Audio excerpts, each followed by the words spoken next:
Well, a very good afternoon to you. Indeed, it is the first day of the month of October 2020 and you're watching NTV at One. My name is Zeynab Ismail. We begin here in Nairobi, where Deputy President William Ruto is controversially back at Jubilee Party headquarters from where he is conducting business. The party's Vice Chair David Murathe has described the move by the Deputy President as an attempted coup, and Leila Mohammed is now joining us live from the party headquarters and she'll be giving us more details of exactly what is happening. Leila, can you just give us a glimpse of the situation at the Jubilee headquarters with regards to the Deputy President within the headquarters? Know is that the Deputy President of the Republic of Kenya, William Ruto, is here at the Jubilee Party headquarters here in Pangani area. What we also do know is that there are several, and this is in the numbers of 10 and above, members of parliament who are affiliated to the Tanga side of the political divide. I've been able to speak to a few, and one of them, specifically Mithika Linturi, the senator for Meru County, told me that they have been called on by their party and they will be listening in to what the party will have had for the agenda today. This is something that has been kept under wraps. What we also do know is that the DP was here since earlier in the morning. At around 9 a.m. is when he arrived here. Some of the members of parliament have just arrived less than 5 minutes ago. So the nitty-gritty details of this meeting, one of the party members just said they are going to do housekeeping. So we don't know exactly what this statement means, but we will be out here because the media has been locked out of this particular meeting and the Jubilee Party precincts, and we will be able to know much more later once the meeting is over. But at the moment, the only thing that we can confirm is that a meeting is ongoing. If we will be able to be addressed by the Deputy President, that we will be able to bring to you later during the course of our bulletins later in the evening. All right, thank you, Leila Mohammed there. We'll be getting more details as she says. Now, Orange Democratic Movement Party nominations are currently underway in Msambweni in Kwale County, where two aspirants are seeking the party's ticket for the forthcoming by-election. Omar Boga and Nicholas Zani are contesting for the ODM ticket, and Kevin Mutai is now also joining us live from Kwale with an update. Kevin? Well, we are joining the broadcast live from Msambweni constituency, where voting is currently underway in 60 polling stations, whereby two aspirants, that is Omar Boga and Nicholas Zani, are battling it out for the ODM ticket in the ongoing primaries. And remember, this is happening ahead of, or rather before, the by-elections, which are slated for December 15th. In this constituency. The seat fell vacant after Suleiman Dori died in March this year. But of course, by the end of today, we will be able to know who between the two aspirants will be handed the ticket to vie for the Msambweni parliamentary seat. And of course, whoever will win in the ODM primaries will be facing other candidates, among them Hamisi Mwakaonje, who's vying under the UGM party, Bashir Kilalo, ANC, Sheikh Abdul Rahman Waipa, Shalet Mariam will be vying as an independent candidate, and Faisal Abdallah, who's also vying as an independent candidate, and of course also Marere Wamwachai, who is vying under the NVP. But of course, we've also had several complaints from voters, and some of the concerns including some people were turned away because their names were missing in the register, with even some of the presiding officers not showing up in some of the polling stations. And of course also the voters urging the party officials to give, or rather consider using the IEBC register to conduct this particular exercise. Remember, Msambweni has over 68,000 registered voters, and of course make sure you stay tuned to NTV, and we will be bringing you updates in the ongoing ODM party primaries, with of course a compiled story, a comprehensive story in our subsequent bulletins later in the day. Back to you, Zeynab. Kevin there from Mombasa, and he is actually from Kwale County at this point. Now, most institutions of higher learning in Uasin Gishu County are currently holding planning meetings ahead of the anticipated reopening at the University of Eldoret. A Senate meeting is currently underway to agree on the reopening date.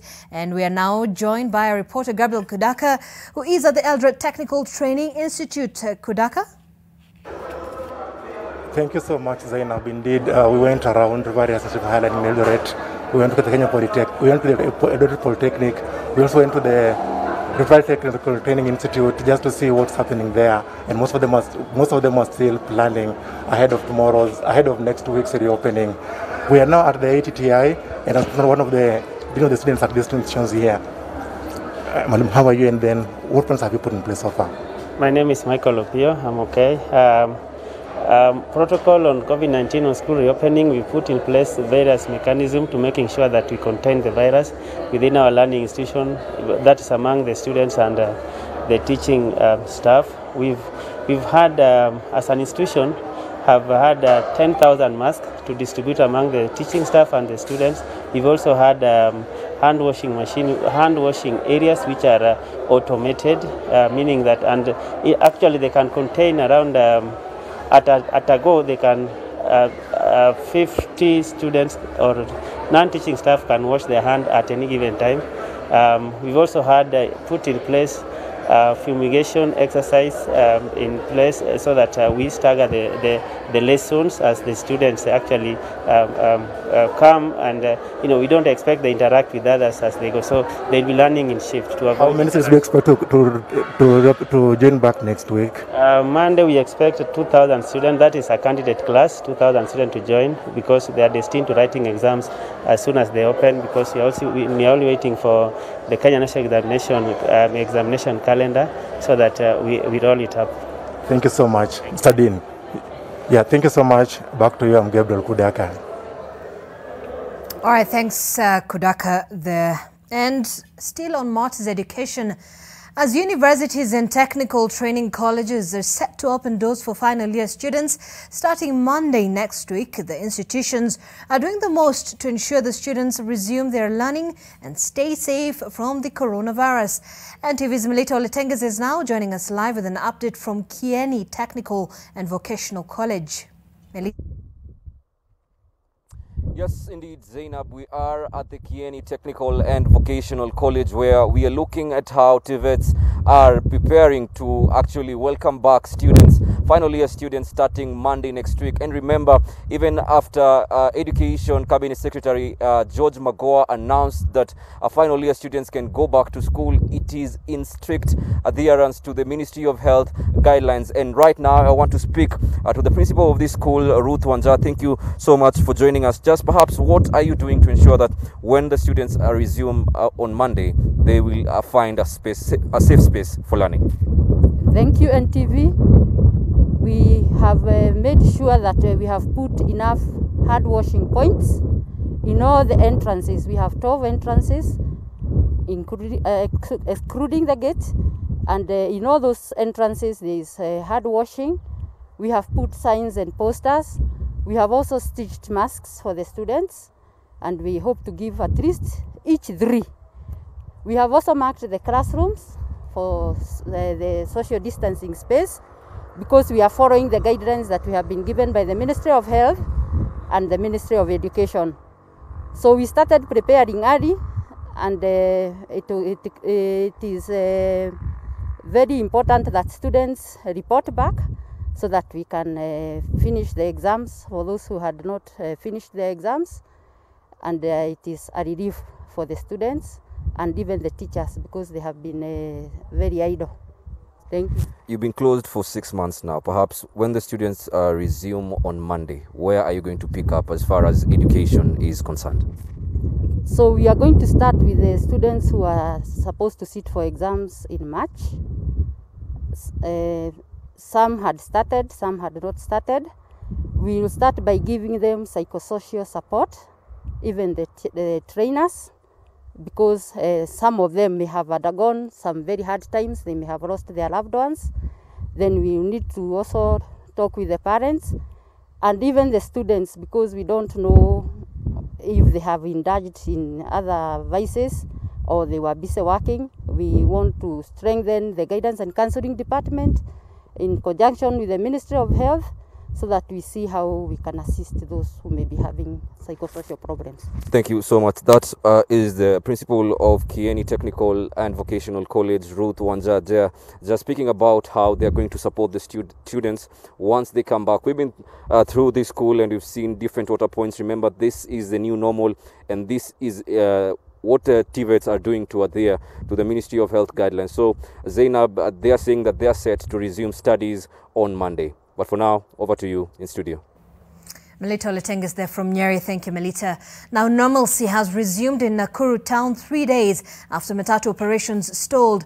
The operators wanted the county government to allow them resume operations in the town's central business district. And Ruth Sarmoy is now joining us live from Nakuru with more details. Ruth? Well, 3 days after a standstill in Nakuru town, when matatu operators took to the streets to demand that the county government should allow them to resume operations back in town. Today, the situation is very normalcy, as you said, has returned in the town, as matatu are operational in all of the terminals within Nakuru town. I spoke earlier on to some of the matatu operators, and they said that the reason as to why they resumed back to business is because some SACCOs were operational, contrary to the directive that had already been given by some representatives from the SACCO, stating that they would down their tools until the government heeds to their demand of resuming back operations back in town. So they say during that, following the notice that had been given by the representatives from those SACCOs, some SACCOs were operating, which was unfair to them, and that is why today they have decided to resume operations. So today people did not have trouble coming to town, and also the county government also said that they had set aside 100 million shillings to construct a new terminal that will be habitable for most matatus within Nakuru town, and that will enable them to continue with their operations without any disruptions. So that has been the situation here in Nakuru. So far, everything is back to normal. Back to you, Zeynab, in studio. All right, thanks, Ruth Sarmoy. A police officer believed to be a bodyguard to Githunguri Member of Parliament Gabriel Kago is being held at the Kiambu police station after allegedly shooting and killing a security guard at a pub after what is reportedly said is that he refused to sell him alcohol on Wednesday night. John Makanga was shot at the Riverside Resort in Ngego in Kiambu County after a confrontation with the police officers. Now, eyewitnesses say that the shooter was aggrieved after the victim told him he could not be sold alcohol at the pub. John succumbed to the gunshot injuries at the Radiant Hospital while receiving treatment. He has left behind a widow and 2 children. The suspect, only identified as Dennis, is being held in custody as investigations are underway.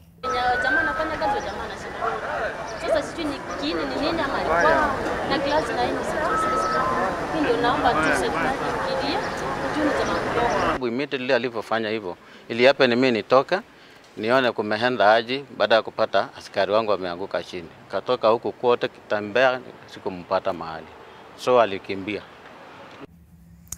Well, Kenya has entered a funding agreement with France for the development of the Nairobi Central Business District to Jomo Kenyatta International Airport commuter railway line and the 400 kilovolts Menengai-Rongai electricity transmission line. This is amongst the bilateral agreements signed between the two countries at the start of President Uhuru Kenyatta's visit on Wednesday evening. Other agreements reached include a public-private partnership for the construction of the Nairobi-Nakuru-Mau Summit Highway, signed between the Kenya National Highways Authority and Vinci Concessions. President Uhuru Kenyatta kicked off his official visit to France on Wednesday evening at Élysée Palace, where he was received by his French host Emmanuel Macron. Élysée Palace is the French president's official residence. One of the most important discussions that we're going to have on this particular trip is the commuter railway between the CBD and JKIA Airport. Our aspiration is to see that this commuter railway project, first of all, eases traffic in Nairobi, but it also eases movement of people within Nairobi. Now, the National Treasury has defended the merger of the UWEZO Fund, the Women Enterprise Fund and the Youth Enterprise into a single fund, saying the consolidation will best help marginalized groups access credit. Speaking at a consultative meeting between the Ministries of Public Service and the National Treasury, Principal Secretary Julius Muia said the consolidation will help ease service delivery and streamline the management of the fund in line with the regulations published by the National Treasury. Alongside the Credit Guarantee Scheme, the Biashara Fund is expected to help unlock access to cost-effective credit by small and medium-sized business ventures.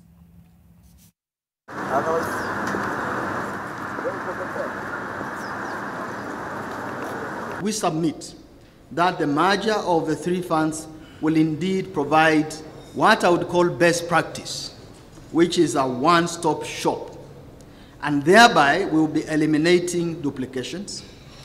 We'll also be bringing in efficiency in the use of public resources, and at the same time we'll also be expanding the reach and the equity among the marginalized groups. Now, NTV is back on the road this weekend, and yes, Uasin Gishu, here we come. It's the Champions Edition this weekend, and appropriately so, as our world beaters take on the track in Nairobi for the Continental Tour and the streets of London, where Eliud Kipchoge will be seeking to conquer yet again. Here is a sneak preview of what to expect. But his class got him there, and he is a true champion. Hands up, the feeling of victory is unmatched. So our world-beating Kenyan athletes, some from county number 27, Uasin Gishu. Eliud Kipchoge, 140, the unofficial time. There's his wife. Eliud Kipchoge storms into the history books in Vienna. Huku ni michezo tu na hatuleti kazi michezoni. Mikono juu kwa ushujaa wa ushonaji nguo na kutekeleza nunua Kenya, jenga Kenya. Hands up as farmers prepare to make their daily bread and lift the fruits of their labor. Tukiangalia mikakati na mipango iliyomo katikati ya miundo msingi. Mikono juu kwa ibada, shangwe na vigelegele, tukitazama na kuangazia utamaduni. NTV is on the road. Tukiwa katika county nambari 27. This will be a winning weekend, hands down. Well, the hashtag is Champions Edition, and indeed we expect to bring you a lot from that region. Let's take a quick break. We'll be back.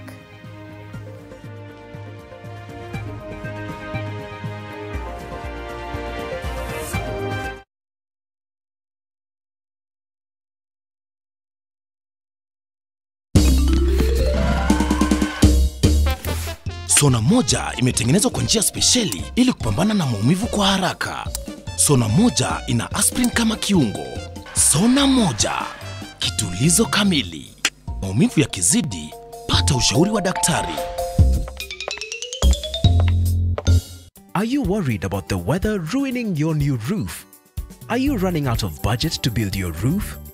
Don't worry, Royal Mabati Factory has you covered. Delivered free of charge as fast as possible. You can also use our Lipa Pole Pole offer to buy your Mabati and pay in easy monthly installment.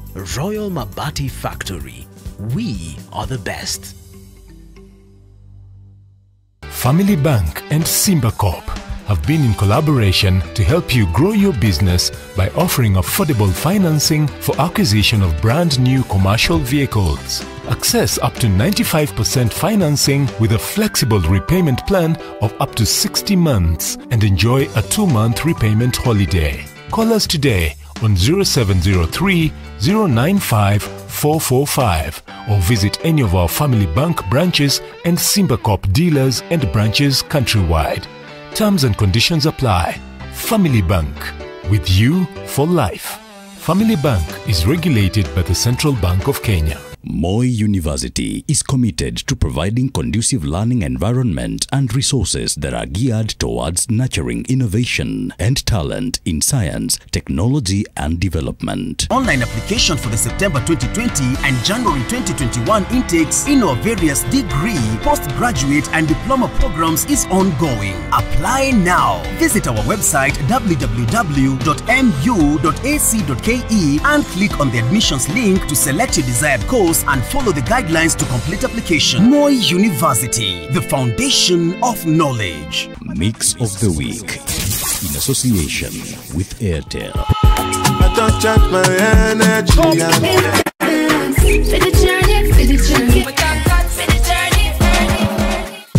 Bossy, bossy. Look in the mirror, say yes, I'm the best. This is a short deal. Completely transparent. Okay. If only all things in life were as honest as Airtel's amazing data. Get 500 MB free daily. Switch to Airtel and save. The honest network.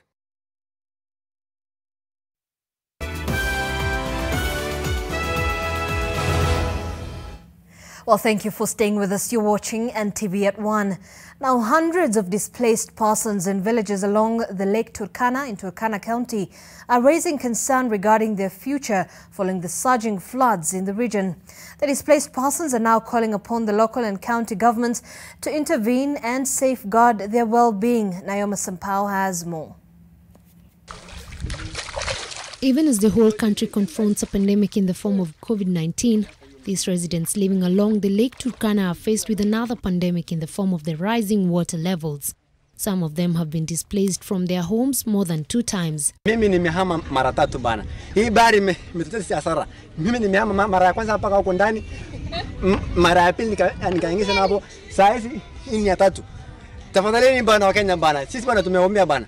This, they say, has often put them in a situation in which they are unable to develop themselves as the calamities happen spontaneously. Their property, which takes energy and time to accumulate, has been washed away. Hatujisama tunaenda kuishi. Biashara yetu sasa imezidi kupotea. Maana tulikuwa tunategemea maji. Kufua samaki tulikuwa tunafua. Saa hizi mahali pa kufua samaki hatupati mahali pa kufua samaki. Tuende bahari, tuende kwa mashua, tuende wapi ile mipango yetu yote imesimama.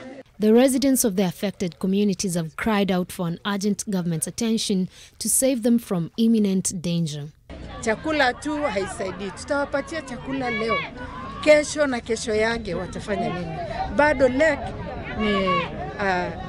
lake ni livelihood yao ya maana. Naoma Sampao, NTV.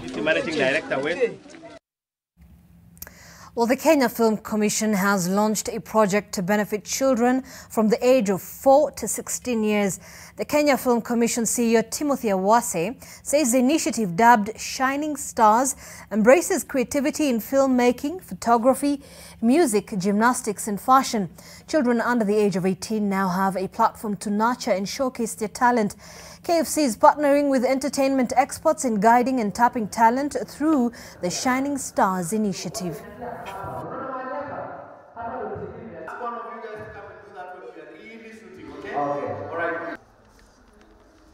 Don't touch anything yet. If you hadn't taken a step as a parent that your child can be nurtured from this youngest age, then this is the time. Please support your kid to be whom she or he wants to be. Today you can become the best without having to do the courses that had been classified as key in the industry. All right, let's now take a look at stories making headlines in the world of sports.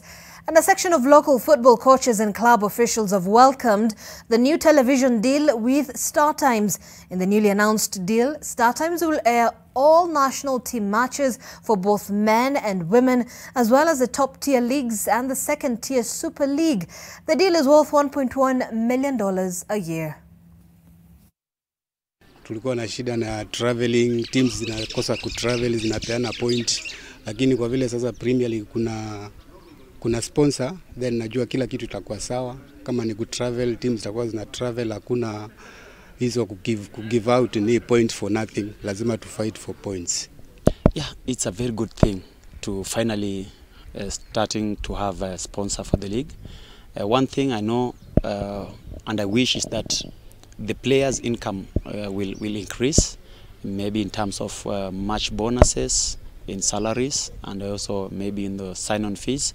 Teams have got the bargaining power, and I think also it will help to motivate players to actually give their best, because now they have something, not like sometimes they come from the pitch and still they go to hustle. But for now, I think we will have real pictures, real videos, and that one will help to market our players.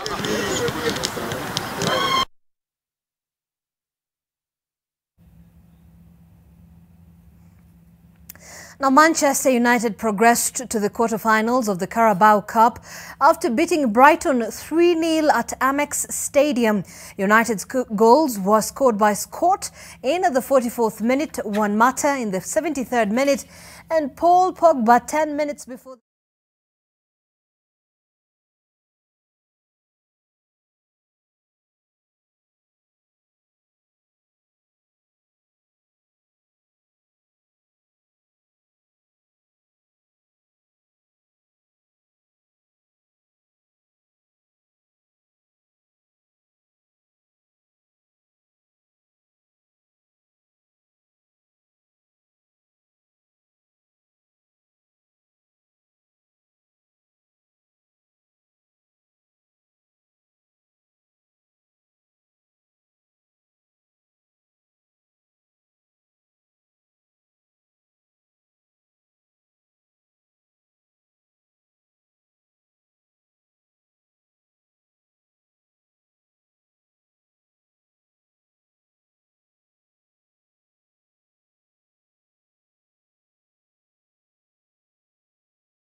The creativity of the injured Eden Hazard as only a fortuitous goal from substitute Vinicius Jr. earned them a 1-0 victory over Real Valladolid in La Liga.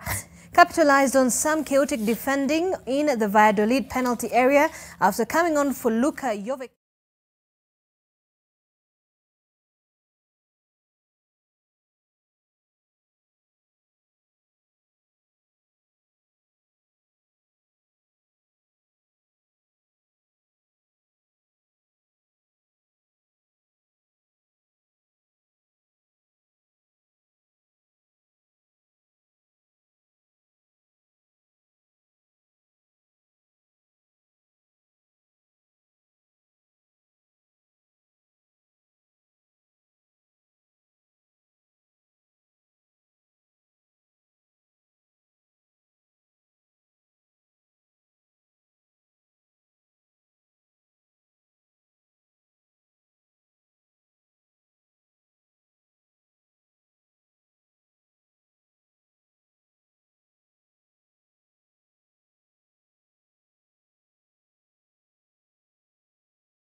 And Atalanta thrashed Lazio 4-1 in the Italian Serie A match played at Olimpico Stadium. Robin Gosens put Atalanta ahead in the 10th minute before Hans made it 2-0 in the 32nd minute.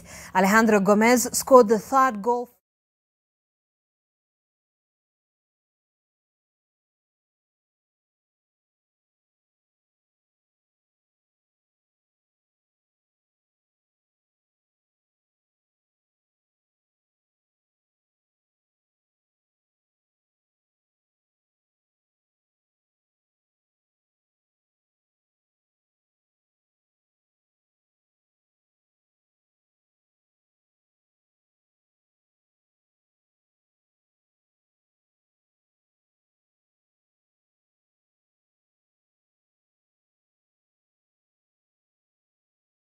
And the Los Angeles Lakers manhandled the Miami Heat 116-98 in Game 1 of the NBA Finals in a dominant start to their quest for a 17th championship.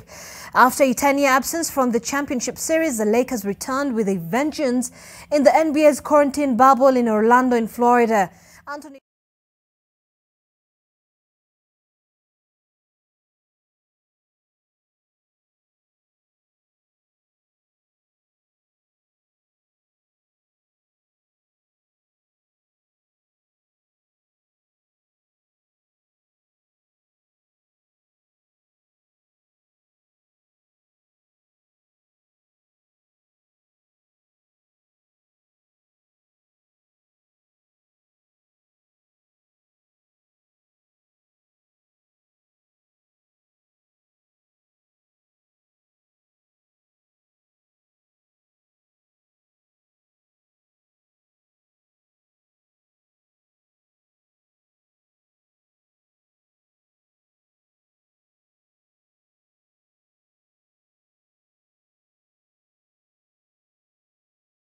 So many thanks for watching. More news later on in our subsequent bulletins. My name is Zeynab Ismail.